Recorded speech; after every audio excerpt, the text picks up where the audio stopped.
Part 1. The Dying Giant. The salvage station floated in the darkness like a forgotten toy. It was old and rusted, held together by patches and prayers. The sign outside said Iron Hull 7, but most people just called it the dump. This was where broken ships came to die. This was where broken people came to hide. Kang Do-yoon lived here alone. He was 32 years old, with rough hands and tired eyes. His face was covered in grease most days, and his clothes were stained with oil and burn marks. He had been a ship engineer once, a good one, working for the Galactic Union on their finest vessels. But that was before he refused an order, before he chose to save lives instead of following commands, before they took everything from him. Now he fixed junk, old engines, dead reactors, parts that nobody wanted. He pulled them from wrecked ships, cleaned them, repaired them, and sold them for barely enough to eat. It was a small life, a quiet life. But it was his. On the night everything changed. Do-hyun was working late in his workshop. He was trying to fix a navigation chip that had been fried by radiation. His fingers moved carefully, soldering tiny wires under a bright lamp. The radio played soft music in the corner. Outside the window, the Parian Nebula glowed purple and gold, beautiful and deadly. Then the emergency channel crackled. Do-hyun stopped working. The emergency channel was always silent. Nobody came to this part of space. Nobody called for help here because nobody was around to answer. But someone was calling now. The voice that came through the speaker was strange.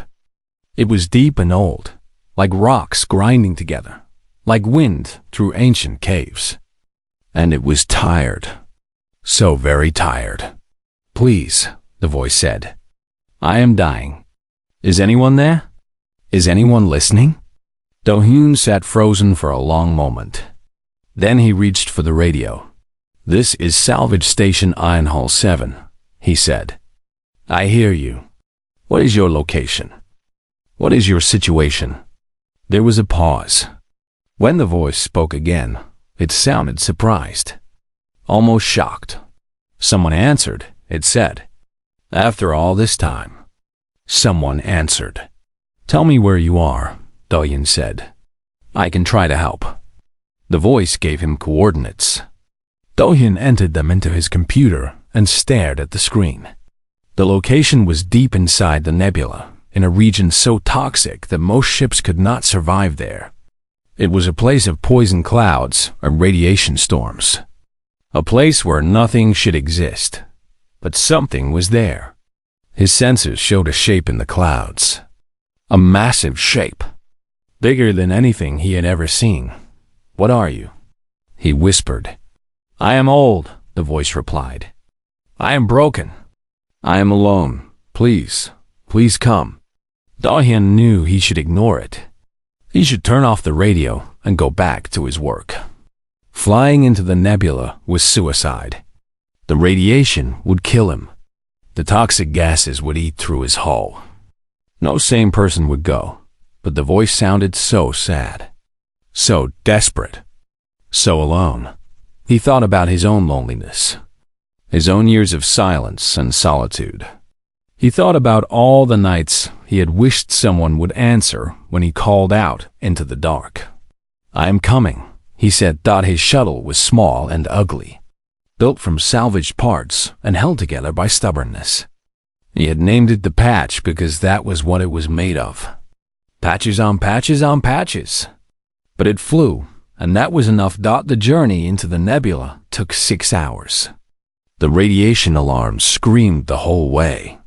The hull groaned and creaked. Do-hyun watched the temperature gauges climb toward the red zone and prayed his shields would hold. And then he saw it. The ship was bigger than a mountain, bigger than a city. It stretched across the void like a sleeping giant, its hull dark and scarred by time. Strange symbols covered its surface, letters from a language no one had spoken in millions of years. Parts of it were broken. Parts of it were burning. But even damaged, even dying, It was the most magnificent thing Do-hyun had ever seen. My God, he breathed. He found a docking port on the ship's side and guided the patch inside. The hangar was dark and cold, filled with dust that had not been disturbed in ages.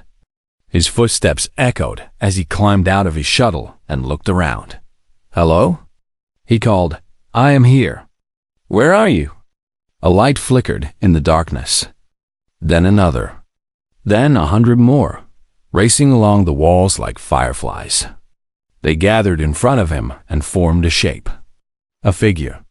A person. It was an old woman. She was made of light, a hologram projected from somewhere in the ship's systems. Her hair was silver and long. Her face was lined with wrinkles. Her eyes were kind but infinitely sad. "You came," she said. Her voice was the same one from the radio, but softer now. Gentler. "You actually came." "I said I would," Do-hyun replied. "Who are you? What is this place?" The old woman smiled, and there was such pain in that smile. "My name in your language would be grandmother," she said. "I am this ship. This ship is me. I was built long ago by a people called the Seolhan. They made me to protect the galaxy from a great darkness. But they died before they could finish me. And I have been drifting ever since. Calling out, hoping, waiting. How long?" Do-hyun asked. 3 million years, grandmother said. Do-hyun felt his heart crack. 3 million years of loneliness. 3 million years of crying out into the void with no answer. He could not imagine such suffering. He did not want to imagine it. "I am dying," grandmother continued. "My power is failing. My systems are breaking down. Soon I will be nothing but a shell, empty and silent forever." I called out one last time, hoping someone might hear. "And you did." She looked at him with those sad ancient eyes. "Will you help me?" she asked. "Will you stay with me at the end?" Do-hyun looked at the old woman made of light. He looked at the vast ship around him, this dying giant that had waited so long for someone to answer. He thought about his own skills, his own knowledge, all the broken things he had fixed over the years. "I will do better than that," he said. "I am going to fix you." Grandmother stared at him. For the first time in 3 million years, something like hope flickered in her eyes. "You cannot," she whispered. "I am too broken, too old, too far gone." Do-hyun smiled and cracked his knuckles. "Lady," he said, "I have fixed things that were already dead. This is what I do. Now show me your engines, and let me get to work." Part 2. The mechanic's hands. The first week was the hardest. Grandmother's systems were so old, so strange, that Do-hyun could barely understand them. The Seolhan had built her with technology that made the Galactic Union look like children playing with toys.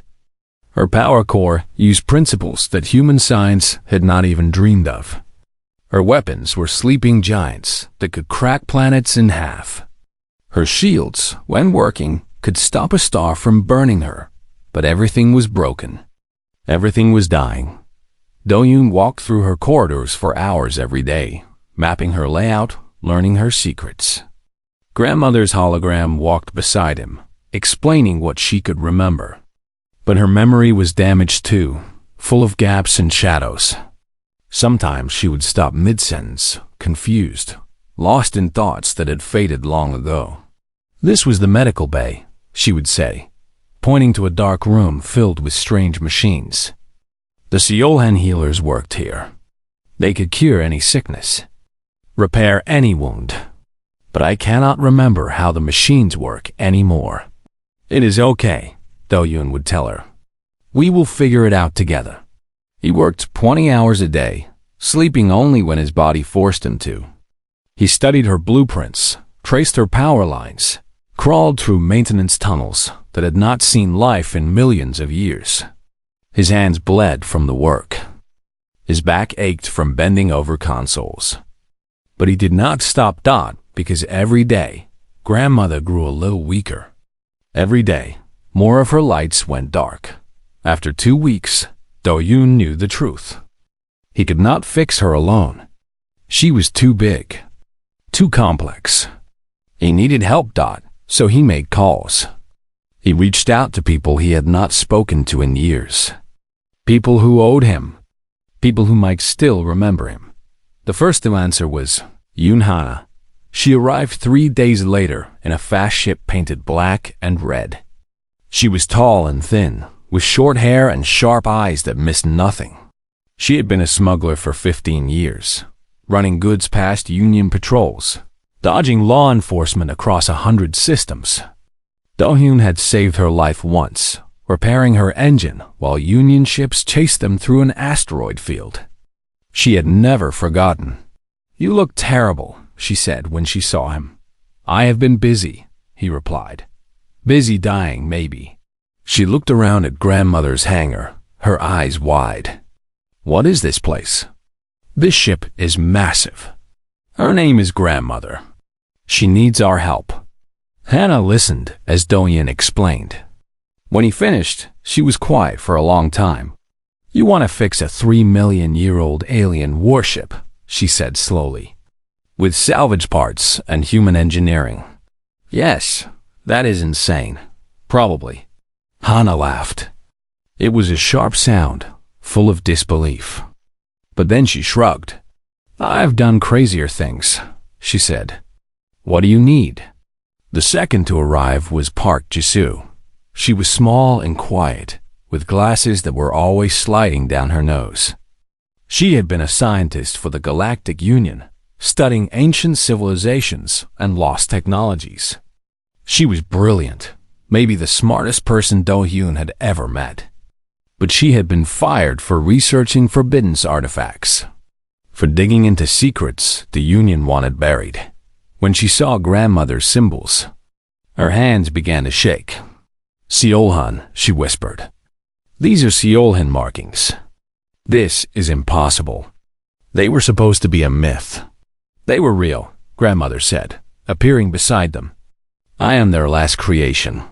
Jisoo fell to her knees, tears running down her face. "I knew it," she said. "I knew they existed. I knew I was right." She joined them without hesitation. The last to arrive was Cho Taiwan.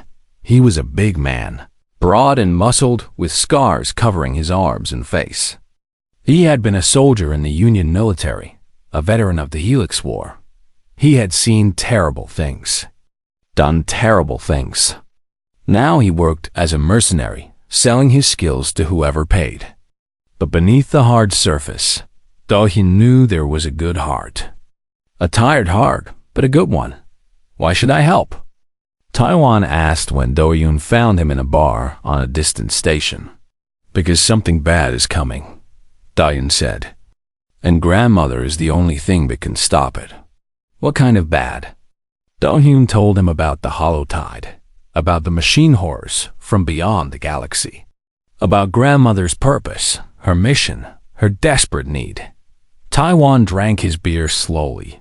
Then he put down the glass and stood up. "I have been looking for a reason to fight again," he said. "Maybe this is it." With his team assembled, Do-hyun began the real work. They stripped parts from wrecked Union ships. They stole reactor cores from abandoned stations. They bought black market technology with money they did not have. Hannah smuggled in supplies. Jisoo translated grandmother's systems into something humans could understand. Taiwan provided protection when scavengers came too close, and Do-hyun built. He fused human engineering with Seolhan design. He replaced dead power cells with Union reactors. He rewired navigation systems with salvaged chips. He repaired hull breaches with metal plates welded by his own hands. It was ugly work, messy work. Nothing like the elegant technology of the Seolhan, but it worked. Slowly, impossibly, grandmother began to heal. Her lights grew brighter. Her voice grew stronger. Systems that had been dark for millions of years flickered back to life. She was not whole, not yet, but she was no longer dying. One night, After months of work, Grandmother's hologram appeared beside Diane as he rested in the engineering bay. Her form was clearer now, more solid. She looked younger somehow, though she was still an old woman. "I do not understand," she said softly. "Understand what? Why you are doing this?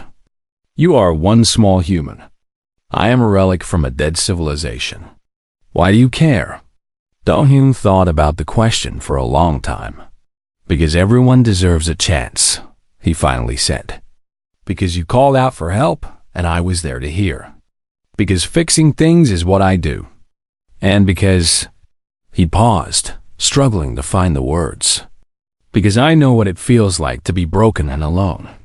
I would not wish that on anyone." Grandmother was silent.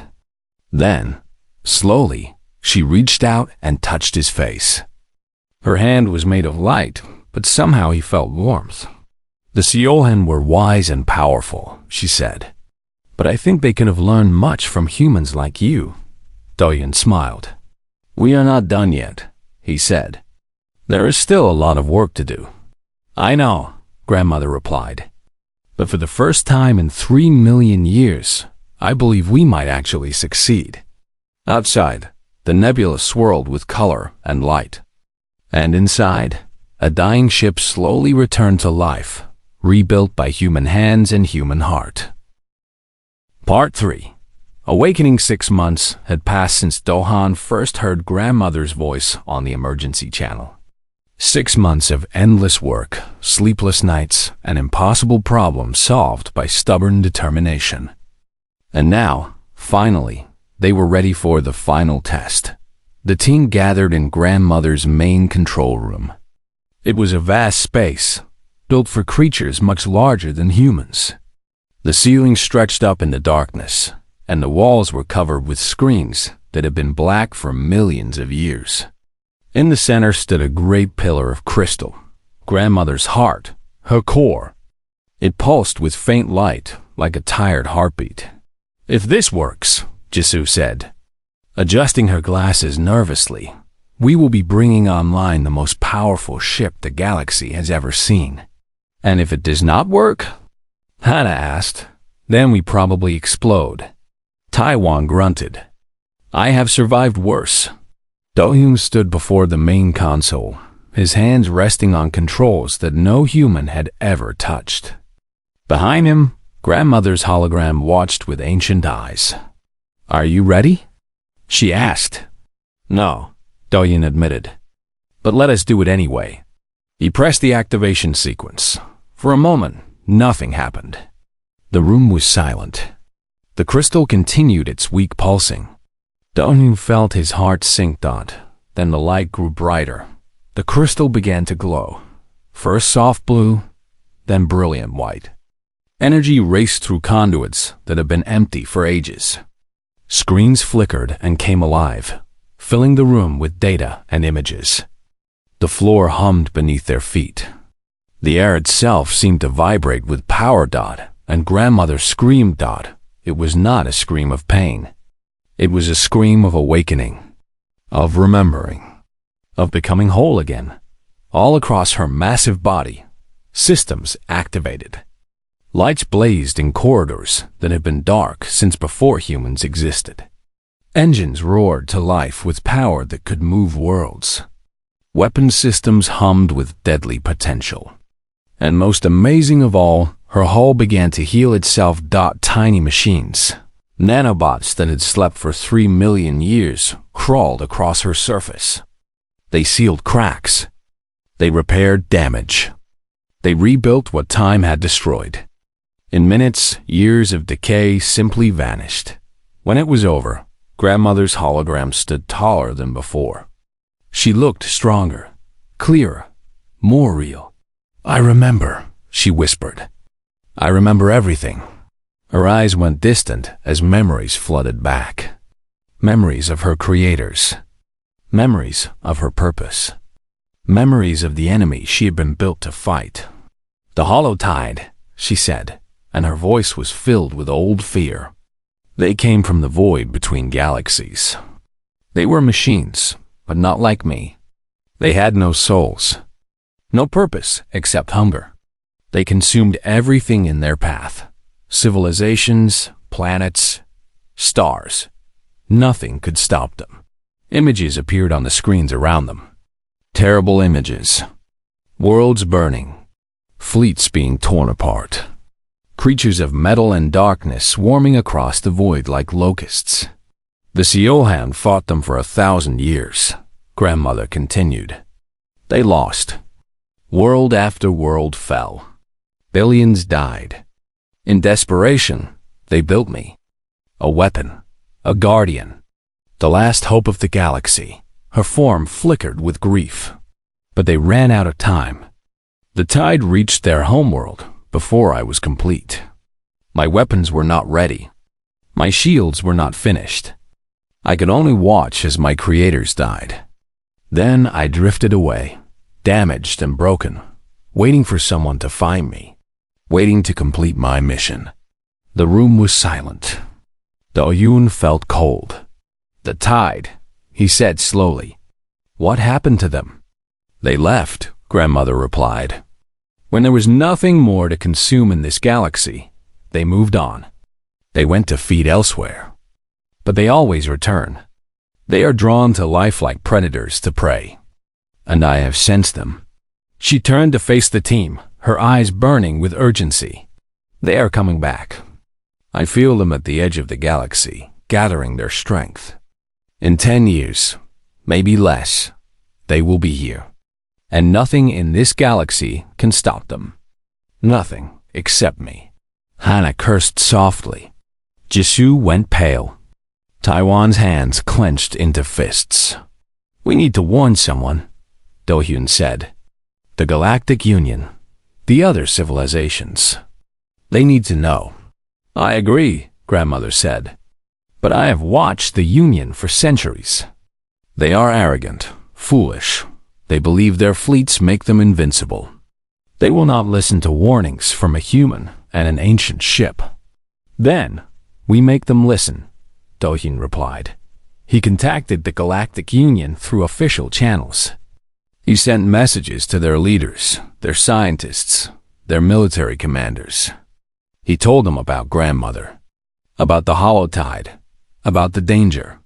Approaching, they laughed at him. A representative from the High Council sent back a response that dripped with contempt. We have received your amusing claims, the message said. The Galactic Union has the most powerful fleet in known space. We have no need of fairy tales about ancient ships and imaginary threats. Do not waste our time again. Dohyun read the message 3 times. Then he deleted it. They think we are joking, Hannah said bitterly. They think we are crazy, Jisoo added. Taiwan shook his head. They are fools. When the tide comes, they will die screaming. Dahan was quiet for a long time. He stared at the floor, thinking. Then he looked up at Grandmother. How powerful are you now? He asked. Compared to the Union fleet? Grandmother considered the question. My weapons are online. My shields are at full strength. My engines can outrun anything they have built. One of their battleships? I could destroy it without effort. 10 of them? Barely a challenge. Their entire fleet? She paused. It would take me perhaps half a day. Dohyun smiled. It was not a nice smile. Then I have an idea, he said. The Union does not believe in words. They only believe in power. So we show them power. We show them what Grandmother can do. And then we make them listen. Hannah grinned. I like this plan. Jisoo looked worried. This could start a war. No, Dohyun said. This will prevent one. The real war is coming from outside the galaxy. We need everyone working together to survive it. And if the only way to unite them is to scare them, then that is what we will do. He turned to Grandmother. Set a course for Desert Prime, he said. The Union capital. It is time to introduce ourselves. Grandmother's engines roared to life. The great ship turned toward the heart of the galaxy. carrying its small crew toward a confrontation that would change history. Behind them, the nebula faded into the distance.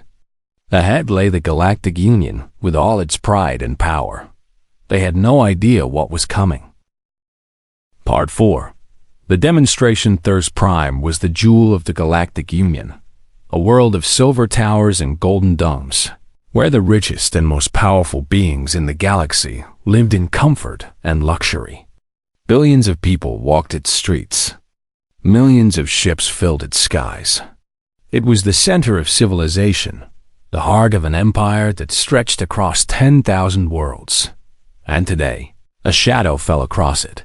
Grandmother dropped out of hyperspace directly above the capital city. She was 300 kilometers long, a mountain of ancient metal and impossible technology. Her hull blocked out the sun. Her shadow covered the entire government district like a dark blanket. Alarms screamed across the planet. People ran through the streets, staring up at the sky in terror. Military bases went to full alert. The Union's greatest warships rose from their docks. Weapons charging, shields activating dot in the Hall of Councils. Where the Union's leaders gathered, panic exploded. High Counselor Verith was an insectoid creature, tall and thin, with 4 arms and compound eyes that saw in every direction. He had ruled the Union for 30 years with an iron grip. He had crushed rebellions, conquered systems, and built the most powerful fleet the galaxy had ever known. He had never felt afraid before. He felt afraid now. What is that thing? He demanded, his voice sharp with fear. Where did it come from? Unknown, High Counselor, his military advisor replied. Our databases have no record of it. Its design matches nothing in known space. Then destroy it. Send the fleet. 12 Union dreadnoughts moved to intercept. Each one was a kilometer long, bristling with weapons that could crack continents. Together, they represented the pride of Union engineering, the might of an empire that had never known defeat. Grandmother watched them approach with something like amusement. They are brave, she said to Doyen. Foolish, but brave. Do not hurt them, Doyen replied. Just stop them, as you wish. The dreadnoughts opened fire. Missiles streaked through space.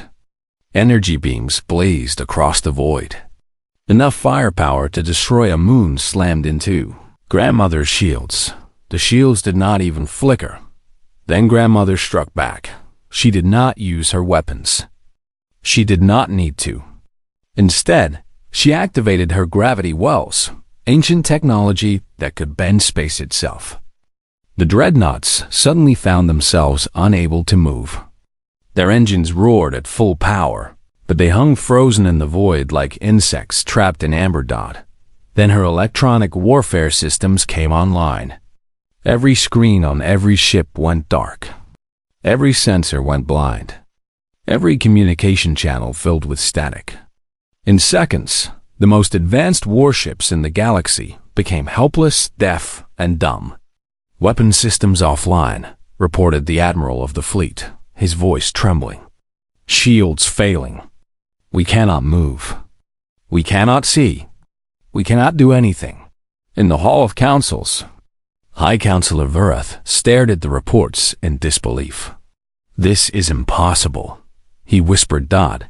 Then Grandmother's voice filled every speaker on the planet. I am not your enemy, she said. Her voice was calm, patient, like a grandmother speaking to frightened children. I am not here to conquer you. I am not here to destroy you. I am here to warn you. Images appeared on every screen in the capital. Images from Grandmother's memory. The hollow tide swarming across distant galaxies. Worlds being consumed. Civilizations being erased. The Seolhan's last desperate stand. This enemy is coming, Grandmother continued.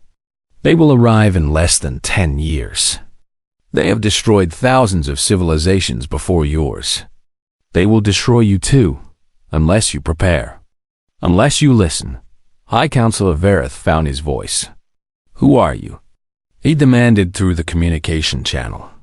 What gives you the right to threaten us? I am grandmother. I was built 3 million years ago by the Seolhan to defend this galaxy. I could end your civilization in hours if I wished.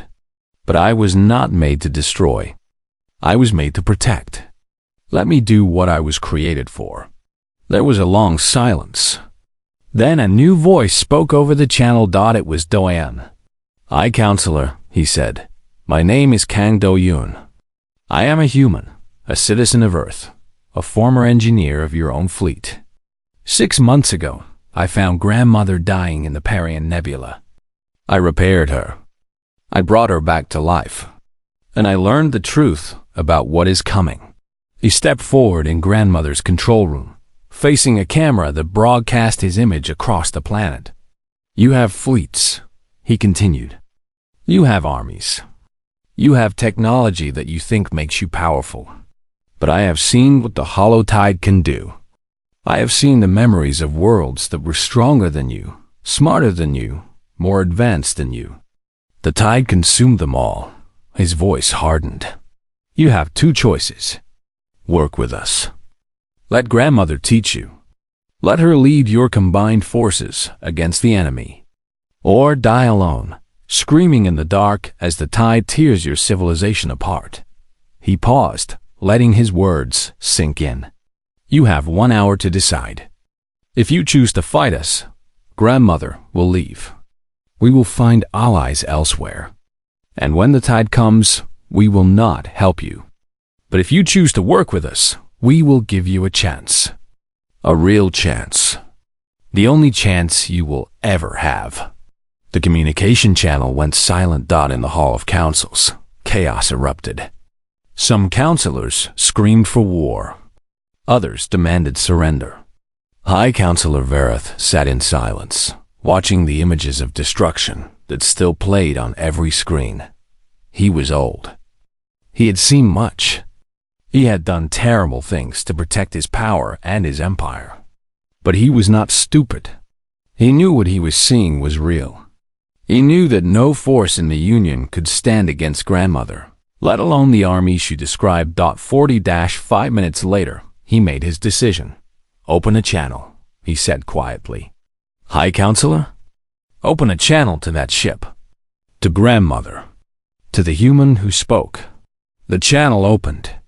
The raft's image appeared on grandmother's screens. "You have made your point," he said, his voice bitter but resigned. "The Union will listen. We will work with you. But if this is a trick, if you have deceived us in any way, I will find a way to destroy you. Even if it takes 1,000 years." Do-yoon smiled. "It is not a trick, High Counselor. And in 10 years you will be grateful that I scared you today. Now, release your fleet, return your ships to dock, and let us begin. We have much work to do and very little time to do it." Below them, the world of Thesser Prime watched as history changed. The shadow above them was no longer a threat. It was a promise. A shield. A hope. The galaxy's last hope. Part 5. The shield of the galaxy. 7 years passed like a heartbeat. The galaxy transformed. Old enemies became allies. Rival civilizations shared technology and resources. Billions of beings worked together for the first time in history, united by fear of what was coming. New weapons were built. New ships were launched. New defenses were raised around every world that could be protected. And at the center of it all stood grandmother, teaching, guiding, preparing. Do-yoon had aged. His hair was turning gray at the temples. His hands were rougher than before. But his eyes still held the same determination. The same stubborn fire that had driven him to answer a dying ship's call so many years ago. Hana had become a fleet commander, leading squadrons of fast ships that would strike at the tide's flanks. Jisoo had built a research division, studying Seolan technology and adapting it for modern use. Taiwan trained soldiers, teaching them how to fight an enemy that felt no fear and showed no mercy. They were ready, or as ready as they could ever be. The hollow tide arrived on a quiet morning, They came from the void between galaxies, a swarm so vast that it blotted out the stars. Billions of machine horrors, each one a nightmare of metal and hunger. They moved like a wave, like a plague, spreading across the galaxy's edge with terrible speed. Grandmother felt them coming. She had been waiting for this moment for 3 million years. "They are here," she announced to the combined fleet. "All ships, prepare for battle. This is what we trained for. This is why we exist. Today, we fight. Today, we survive." The battle began. The first wave of the tide crashed against the Union defense lines like water against rock. Energy beams blazed across the void. Missiles filled space with fire and death. Ships exploded in brilliant flashes that lasted only seconds before fading into darkness. Grandmother led the charge. Her weapons spoke with voices that had been silent for millions of years. Antimatter lances carved paths through the swarm. Mass drivers shattered enemy vessels like glass.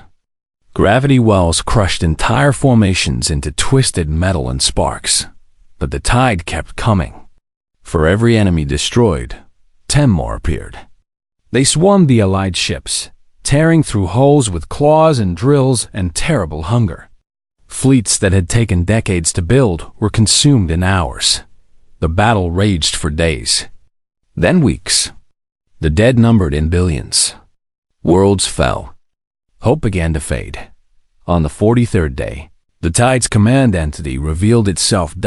It was a thing the size of a moon, hidden at the heart of the swarm. A massive intelligence that controlled every horror, every machine, every terrible soldier in the tide's endless army. It had consumed 17 galaxies before this one. It had never known defeat. It looked at grandmother and felt something new. Something it had not felt in millions of years. Recognition. Siohan weapon, it spoke, its voice echoing through space itself. "I remember your kind. Your creators were delicious.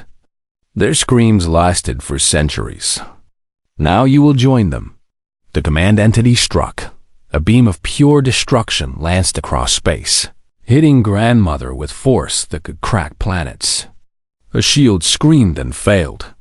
Her weapons went dark. Her hull cracked and burned. In the engineering bay, Dohyun was thrown across the room as the ship shuddered. "Grandmother," he shouted. "Talk to me." There was no response. Her hologram had vanished. Her lights were flickering. The great ship that had stood against the tide was dying again. Dohyun struggled to his feet. Blood ran down his face from a cut on his forehead. His ribs ached. His vision blurred, but he was still alive. And he still had hands. He ran to the main power junction, where conduits the size of trees carried energy throughout grandmother's body. The damage was catastrophic. Systems were failing everywhere. Any normal engineer would have given up. Any normal person would have accepted defeat. Dohyun was not normal, that he worked by hand, by instinct, by pure human stubbornness. He rerouted power through paths that should not have worked. He bypassed damaged systems with temporary fixes. He spliced cables and sealed breaches and pushed his body beyond all limits. Outside, Hana's voice crackled over the radio. "Dohyun, grandmother's offline. We're losing the battle." "Not yet," he growled through gritted teeth. "Not while I'm still breathing." His hands moved faster. His mind raced through possibilities. And then he saw it. A connection he had never noticed before. A final system that grandmother had never activated. A weapon the Seolhan had built as their last hope, powered by the light of stars themselves. "Grandmother," he whispered, "if you can hear me, I need you to trust me. I'm going to wake up something dangerous. But it's the only way." Silence. Then, faintly, he heard her voice. "I trust you, Dohyun. I have always trusted you." He made the connection. Power flooded through grandmother like blood through veins. Not the steady pulse of her normal systems, but a roaring river of energy drawn from a star 50 light-years away. Her hull blazed with light. Her wounds began to heal. Her weapons came alive with terrible purpose, and her main gun, a weapon that had never been fired in 3 million years, began to charge. The command entity saw what was happening.